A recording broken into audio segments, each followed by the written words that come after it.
Jesteśmy w Troi, w Centrum Kulturalnym, gdzie ma swoją siedzibę Muzeum National Polish American Sports Hall of Fame.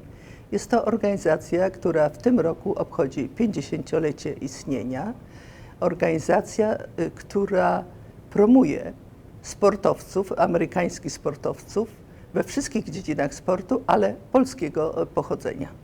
When was developed this organization and about the beginning? So our organization started in 1973, which means that this year, in 2023, we are celebrating our 50th anniversary of the organization.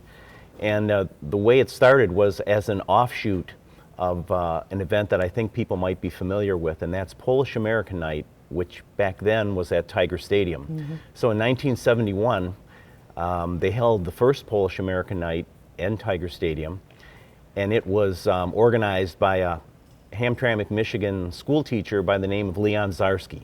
Oh. And Leon got this idea that they would have a celebration on the field with Polish dancers, etc.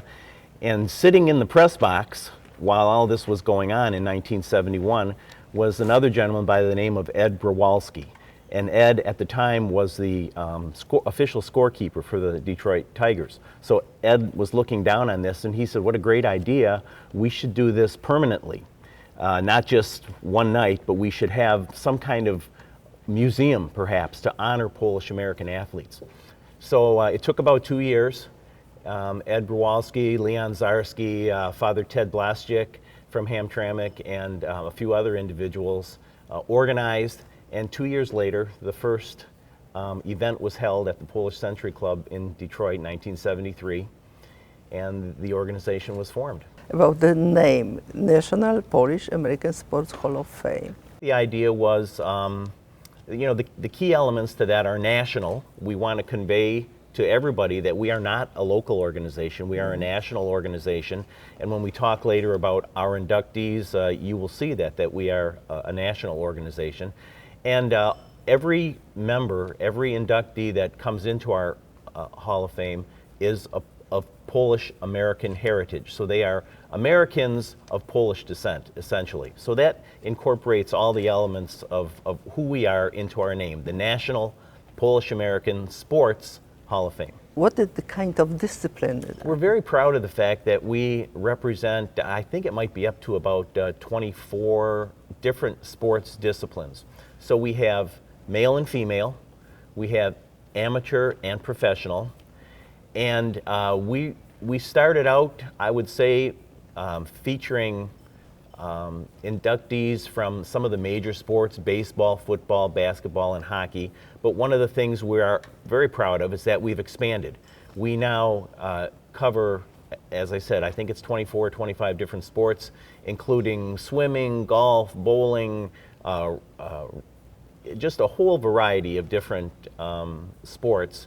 And that's what we think is special about our organization, is that we do represent so many different types of individuals and so many different types of sports, all with the single element in common that they are all Polish American athletes and they're all great athletes. If you ever came to one of our events, and I know you have, you would see how proud all of our inductees are of their Polish heritage. That have some Polish blood. Yes. Oh, Polish blood, absolutely. First inductee was Stan Musial. He was inducted in 1973. Let's say in Polish, musiał. Musiał. Yeah. Stan was a very, very proud Polish American, personable, wonderful guy, and truly one of the greatest baseball players in the history of the game. The last years, would you mention some of the names? Some of the more prominent names, the names that people are aware of. We have the great basketball coach Mike Krzyzewski, who we've had at a couple of our banquets. He was our keynote speaker for our 25th anniversary banquet 25 years ago. Carl Yastrzemski, one of the greatest baseball players. Also, we have other baseball Hall of Famers, Joe Niekro, Phil Niekro. We have a lot of, locally, we have Alan Trammell from the Detroit Tigers. Mark Fidrich, a very, we'll say, beloved baseball player who America fell in love with based on his rookie year in 1976. Mark is one of our proud inductees. And I could go on and list a lot of names in a lot of areas, but those are a few. Why we are in Polish Culture Center? Well, we haven't been here from the start. Our organization started, the very first museum was at Orchard Lake St. Mary's College, and we started there in 1982. So we were founded in 1973. It took a few years to get a home, but that first home was at Orchard Lake, and we were there for about 20 years before we moved here in the early 2000s. So the mission of the National Polish American Sports Hall of Fame is twofold. One, it is to acknowledge and preserve the accomplishments of Polish American athletes, and we do that several ways. One is obviously through the displays that you see behind me here. Mm-hmm. We have memorabilia from a number of our inductees listed on out for display. We have a website where we have photos of all that information and stories on our athletes. But the other half of our mission is to educate the community about the accomplishments of these Polish American athletes. And so we, through social media, one of the things I would love to see at some point in time is having some 8th grade student do a story on Ann Myers Drysdale, and in the footnote indicate that she pulled that information from the National Polish American Sports Hall of Fame website. So in addition to preserving the accomplishments, we also want to educate the community on the accomplishments. And who decided who is going to be inducted to this organization, to this Hall of Fame? So the Hall of Fame has a nominating committee. We actually have 300 people in our database that we are evaluating right now to potentially go onto the ballot of the Hall of Fame. And the criteria is multiple fold. If you are recognized in your own Hall of Fame, you should be in our Hall of Fame. So an example that I would give is maybe an unknown sport, but Taekwondo is a sport. And Taekwondo, we have Arlene Lemus, who is a Taekwondo champion who's represented in her Hall of Fame and therefore now represented in our Hall of Fame. But in addition to that, we want individuals who embrace their Polish heritage. So we vet them before we place them onto the ballot. So we reach out and say, we think your accomplishments warrant being inducted into the National Polish American Sports Hall of Fame. First of all, do you embrace your Polish heritage? And if so, if you were elected to the Hall of Fame, we want individuals to join us for the celebration that we have, the induction celebration. Yeah, because I'm sure that through the sport, to all these people, very famous people, what you have behind us, the names, you can promote Polish culture. Agree with me? Absolutely. One of the things that, again, what we try to do is, I do think sports transitions, so many levels. It's not just the arts. I think, again, Polish sports or sports in general just transitions to so many individuals. And again, we're pleased to honor these athletes. Because some of them were born in Poland? There were a handful of them, but the majority of the individuals were likely born in the United States. We do have a few individuals who were born in Poland. Probably the most notable was a baseball pitcher for the Baltimore Orioles, Mo Drabowski, who was born in Poland. And usually it's the second, third generation of Polish. Yeah. And that's where the difficulty comes in sometimes in tracking down individuals who are of Polish American heritage. Certainly, if you have a surname that ends in a normal SKI or WICZ, fairly easy to make the connect there. But because now we're in second and third generations, sometimes it's a little more difficult. One of our more well-known athletes is an individual by the name of Christian Laettner. Christian Laettner was a basketball player for Duke University in the 90s, arguably one of the top college basketball players ever. The Dream Team, that was the Olympics' first team that allowed professional athletes, basketball athletes, to play. He was the only college basketball player on the Dream Team with Michael Jordan, Magic Johnson, Larry Bird. So Christian Laettner, you think the name, boy, that's not Polish.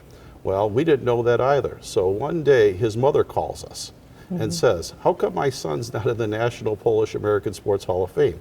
And we said, because we didn't know he was Polish. And she says to us, I'm 100% Polish. So we placed him on the ballot, and needless to say, we're very proud to have him represented in our Hall of Fame. Another example of someone maybe not having what would be called a traditional Polish name is Alan Trammell. Alan Trammell, the baseball great for the Detroit Tigers. One of the things that we're very proud of is we inducted Alan Trammell into the National Polish American Sports Hall of Fame in 1998. It took Major League Baseball 20 years later to recognize that Alan Trammell was a Hall of Famer, and he was just recently, a few years back, inducted into the Baseball Hall of Fame. So we're thrilled that Alan Trammell is in our Hall of Fame. But here again, another name that maybe isn't a traditional Polish name that you would recognize. Yeah, because some of them from the mixed parents, yes, from mixed relatives. Exactly. Yeah. Yes. But they can be included, yes? Yeah, as I said, there's no set percentage. Your mother or father needs to be Polish, but the more important thing is that you embrace your Polish heritage. I like to use the term, we don't want people who are Pinos, Polish in name only.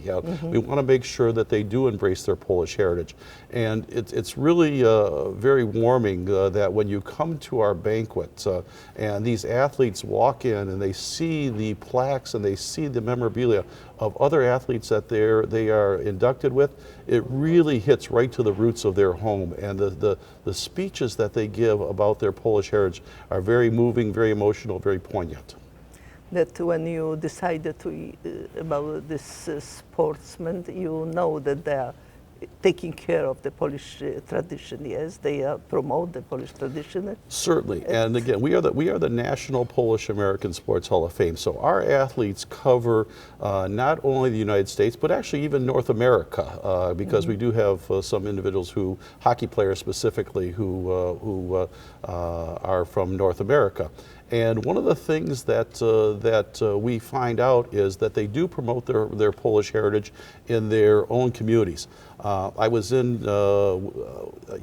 Poland with Bob Brzezinski. Bob Brzezinski lives in the Miami area, and he is very proud of his Polish heritage and hosts events that promote his Polish heritage in the Florida area.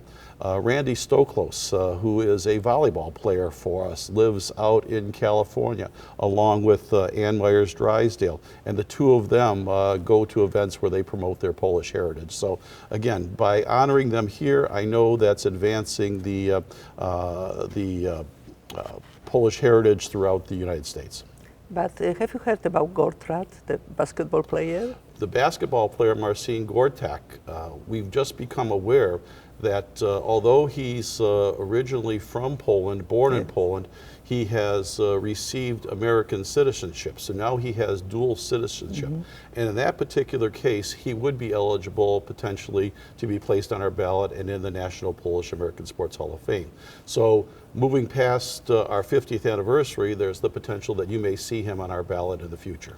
And how do you reach the names with Polish heritage to be inducted?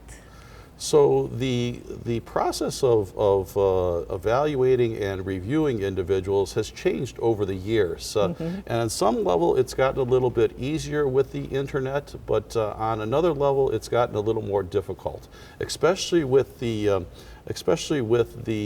more well-known athletes. So right now, if it's a well-known athlete who is somebody who has name recognition, a lot of times we'll have to deal with their sports agent, we'll have to deal with their lawyer before getting to them to explain the National Polish American Sports Hall of Fame. In the past, what would happen is if we weren't able to get a hold of the athlete right away, we'd call their parents And we'd say to them, hey, how come we can't get a hold? And they would in turn call the athlete and say, hey, Johnny, how come you're not calling these people back from the National Polish American Sports Hall of Fame? So on one level, the internet, it's easier, because of just the vastness of the internet to identify Polish athletes. But on the other hand, because the fact that the sports world has changed, sometimes getting to speak to that athlete is a little more difficult because of their layers of management that they have. Is it the first ethnic sports hall of fame? I'm not sure if we are the first ethnic sports hall of fame. The one thing I will say to you, though, is the National Polish American Sports Hall of Fame was a germination out of Polish Night in 1971 at Tiger Stadium. That event in 1971, Polish Night, is the longest running ethnic event by any sports team ever. So I'm not sure we're the oldest ethnic museum, but certainly Polish Night is the longest running ethnic event by any sports organization, football, basketball, baseball, pick one. Our bylaws require professional athletes to be retired from their sport for 2 years. And the result of that is that a lot of the inductees that we bring into our Hall of Fame are from eras, generations ago. And we thought it was very important for us to acknowledge today's athletes, people who, not only the athletes, but coaches and administrators who are making sports important and popular today. So we started this Excellence in Sports Award, which is given to an athlete or other sports personality who has achieved the pinnacle of success in their sport. So, as an example, the first Excellence in Sports Award was given to NASCAR driver Brad Keselowski. Brad Keselowski is a local individual, born and raised here in Rochester Hills, and Brad won the NASCAR Sprint Cup Championship, which is the highest level of racing in NASCAR. He won that in 2012, so he was our first Excellence in Sports Award winner in 2013. We've since gone on to give that award just about every year since then to Liz Jansen, a bowler who won the Women's U.S. Open, to Frank Kaminsky, a great basketball player, to Joe Madden, who was the manager of the Chicago Cubs when they won the World Series, Dave Dombrowski, a name familiar to local people from his years here in Detroit, and Gary Kubiak, who was the winning coach of this Denver Broncos Super Bowl team. So all of these people reach the pinnacle of success in their sport. They're contemporary athletes or sports personality, and we wanted to honor them. They're all Polish Americans, all very proud, and it's an award that we're very pleased to give out. And I see the last name is Natalia Wójcik in gymnastics. Yes, with each inductee every year, going back to 1973 with Stan Musial, we award them a plaque. And those plaques are on display here at the American Polish Cultural Center. And I think it's one of the things that is most attractive about coming to this, is you get to see in one glance a history of great Polish American athletes by looking up at this wall that shows 160 plaques with 160 great Polish American athletes. And I think it's a very impressive looking display, and when I see people come to the museum here, that's one of the things that they're always attracted to, because just that quickly, with one glance, you can see it all, and it sums up what we've been doing and what we're proud of what we've been doing for the past 50 years. And we are proud also that we have this kind of museum. Thank you so much.